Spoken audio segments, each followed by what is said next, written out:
Allô communauté de coups critiques, ici Kim et aujourd'hui à des joyeux petits monstres, je vous parle d'une technique ou de techniques je qualifierais intermédiaire en lien avec le slap shop.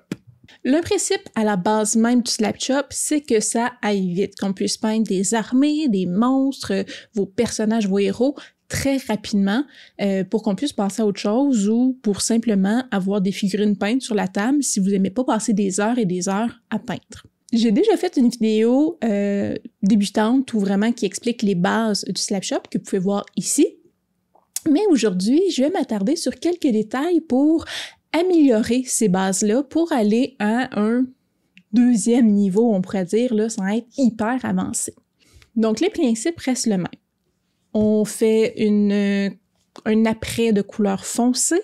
Ensuite, on utilise le dry brush pour faire une couleur moyenne sur une surface principale, la figurine, puis une couleur très pâle sur vraiment les accents importants.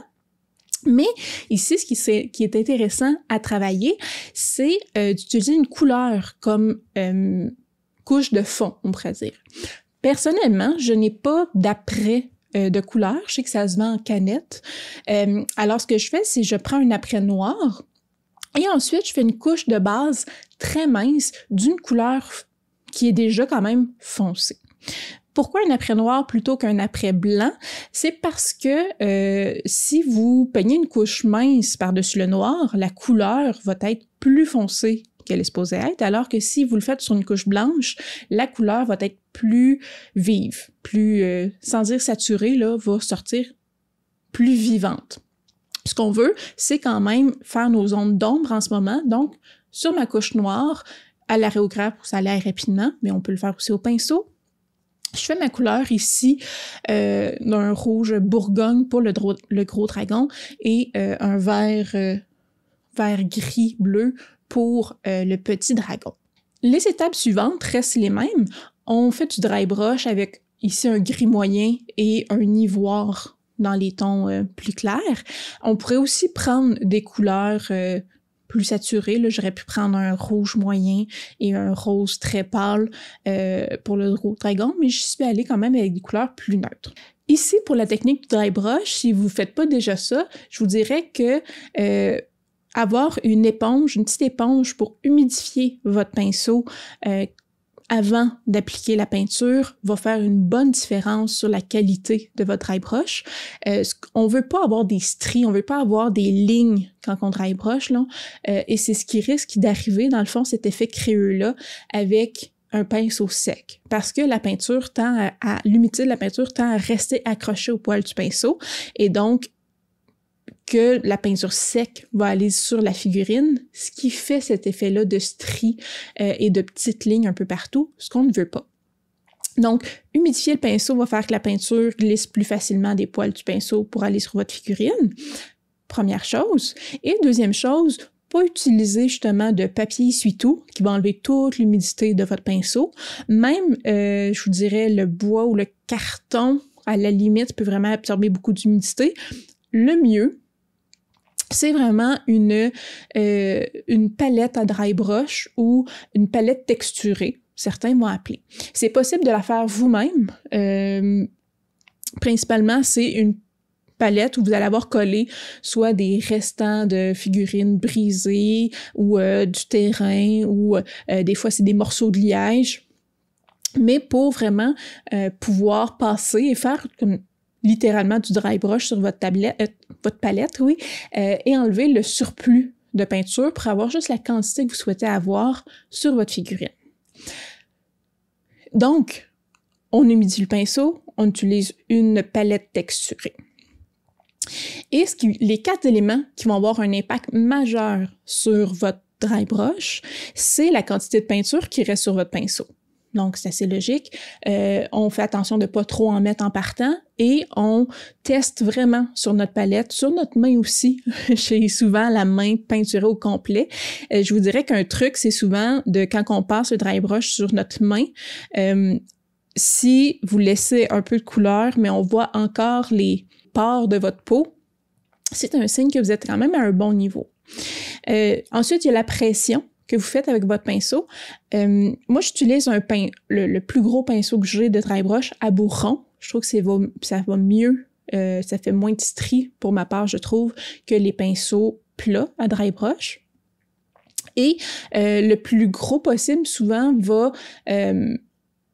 faire moins de lignes, va faire un effet plus uniforme. On cherche quand même des poils qui vont être relativement mous pour pas laisser de stries, mais je trouve que il y a plusieurs personnes qui utilisent des pinceaux à maquillage. Pour ma part, je trouve que là, on est trop dans le flexible, ça va pas nécessairement bien. Donc, trouver un juste milieu, quelque chose qui fonctionne bien pour vous, mais à bout rond, je trouve que c'est l'idéal. Et donc, la pression, c'est de mettre le moins de pression possible.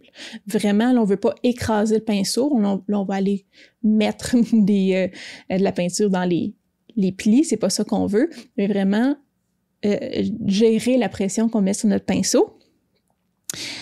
Il faut aussi prendre en compte les couleurs qu'on utilise pour notre dry brush. Plus le contraste va être fort entre la couleur qu'on met et la couleur qui existe sur notre figurine, plus le dry brush va être visible. Peu importe la quantité de peinture, peu importe la pression qu'on met. Donc, il faut vraiment prendre en compte si on prend une couleur très claire sur une couleur moyenne, on va plus la voir que si on va prendre une couleur intermédiaire entre les deux.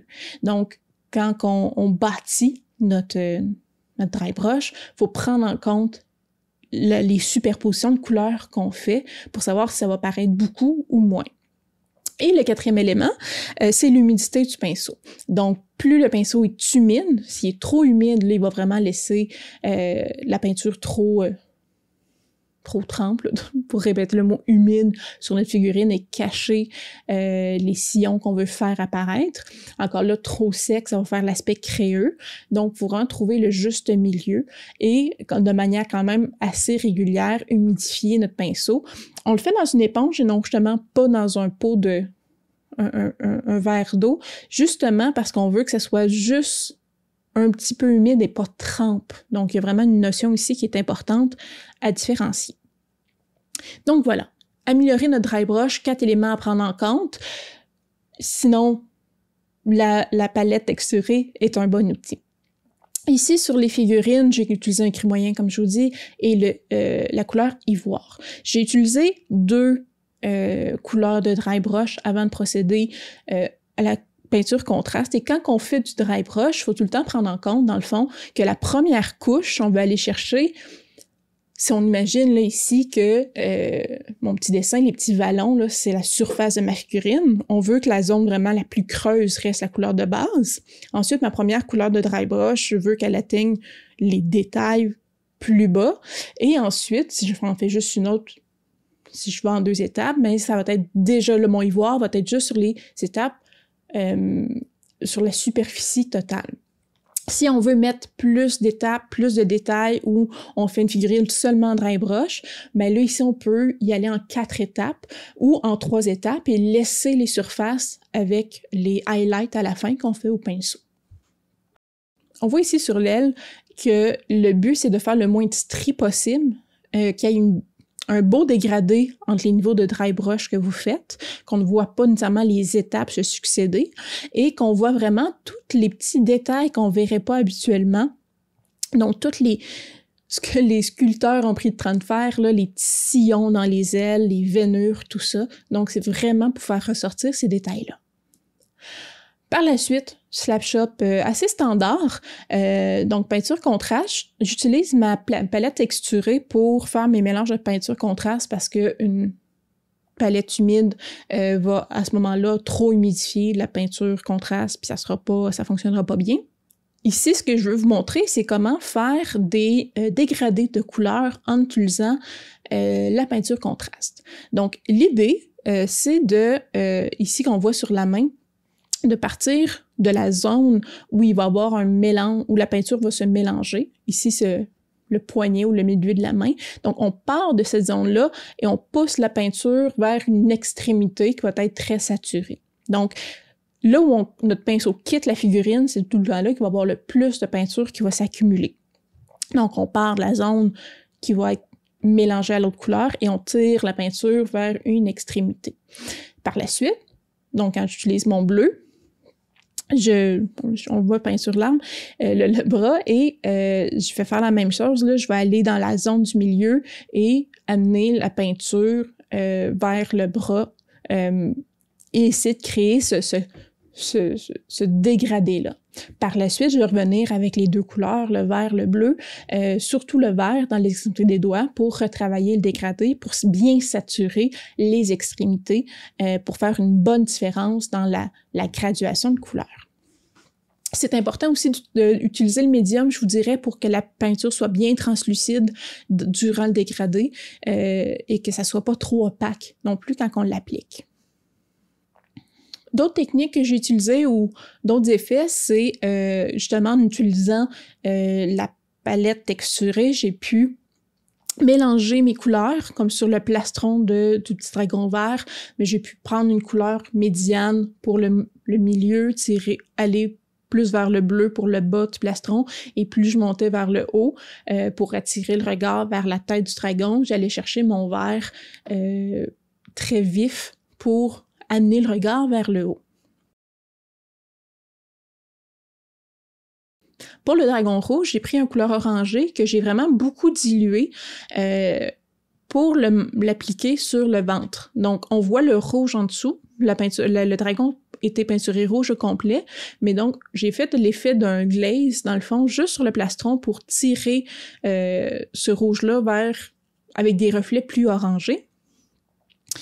Sur les ailes, encore là, j'ai fait mon dégradé, mais cette fois-ci 3 couleurs. Donc, j'ai utilisé un rouge, un orange et un jaune. Et ben, si vous voyez ce que ça donne, dans le fond, si on arrêtait juste à ce niveau-là, le dragon bleu et le dragon rouge seraient amplement satisfaisant sur une table de jeu et ça m'a pris très peu de temps. Je vous dirais les 2 dragons en tout et pour tout m'ont pris 5 heures à peindre avec les détails qu'on va voir par la suite.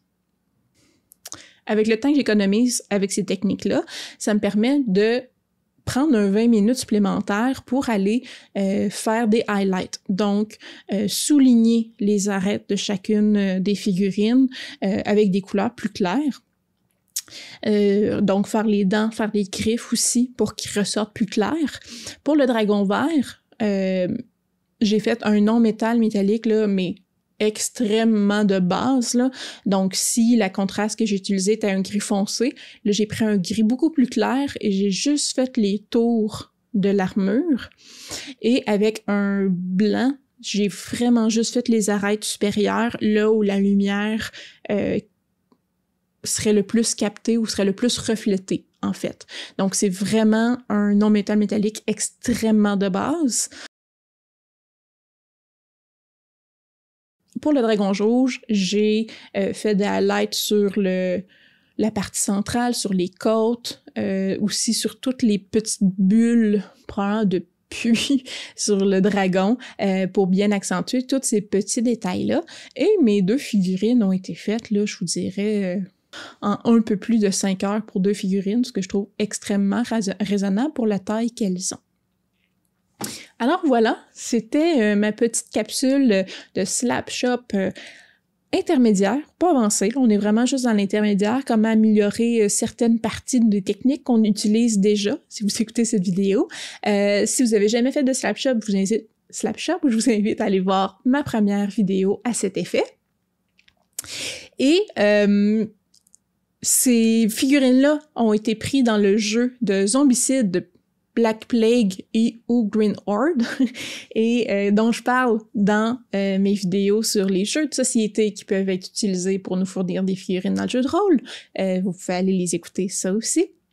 La semaine prochaine, même chose, je prends des figurines de Zombicide, Black Plague et Green Horde pour vous montrer comment on peut peindre une armée entière extrêmement facilement et surtout rapidement avec une peinture qui est plus monochrome, mais encore là, hyper rapide. Donc, c'est ce qu'on voit la semaine prochaine. D'ici là, si vous avez des commentaires, mettez-les dans la section commentaires, c'est fait pour ça. Mais si vous voulez nous encourager à faire d'autres vidéos, un petit pouce en l'air, ça nous encourage tout le temps. Et si vous voulez voir les vidéos en avance, si vous voulez nous encourager un peu plus, venez voir notre Patreon. Toutes nos vidéos sont en avance, il y a des exclusivités à chaque mois pour nos Patreons. Et sinon, ben, je vous souhaite beaucoup de plaisir et bon jeu! Bye!